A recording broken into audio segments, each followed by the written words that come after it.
The armed forces of the Russian Federation continues a special military operation in Ukraine. High precision. Angkatan Bersenjata Federasi Rusia memperbarui informasi operasi militer khusus di Ukraina Minggu tanggal 15 Mei. Rudal berbasis udara presisi tinggi dari Angkatan Udara Rusia mengenai 2 pos komando, 11 titik kuat benteng pertahanan dan 4 gudang amunisi militer Ukraina di dekat Zaporozhye, Paraskovivka, Konstantinovka dan Novomihailovka di Republik Rakyat Donetsk. Operasional taktis dan penerbangan militer menyerang 32 area konsentrasi tentara dan peralatan militer Ukraina. 2 peluncur rudal anti-pesawat S-300 dan 1 pos radar di dekat Spilivka, wilayah Sumy, telah dihancurkan. Dari Ukraina, dilaporkan Kementerian Pertahanan Ukraina merilis pada hari 81 invasi Rusia, sudah 27.400 tentara Kremlin tewas.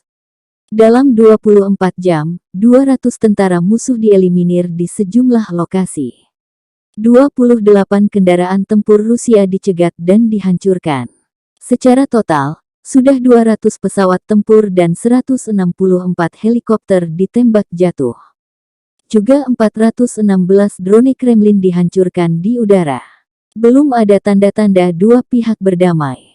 The armed forces of the Russian Federation continues a special military operation in Ukraine. High-precision air-based missiles of the Russian Aerospace Forces have hit 2 command posts, 11 company strong points, and 4 ammunition depots of Ukrainian armed forces near Zaporozhye, Paraskovivka, Konstantinovka and Novomihailovka of the Donetsk People's Republic. Operational tactical and army aviation have hit 32 areas of Ukrainian manpower and military equipment concentration, 2 S-300 anti-aircraft missile launchers and 1 radar post near Spilivka, Sumy region have been destroyed. Missile troops and artillery have hit 6 command posts, 123 areas of manpower and military equipment concentration, and 13 Ukrainian artillery batteries at firing positions. The attacks have resulted in the elimination of more than 150 nationalists and up to 26 armored and motor vehicles. Russian air defense means overnight shot down 15 Ukrainian unmanned aerial vehicles near Novotroitskaya, Vladimirovka, Petrovskaya, Luganskaya of the Donetsk People's Republic. Terima kasih sudah nonton. Jangan lupa like, subscribe, dan share ya.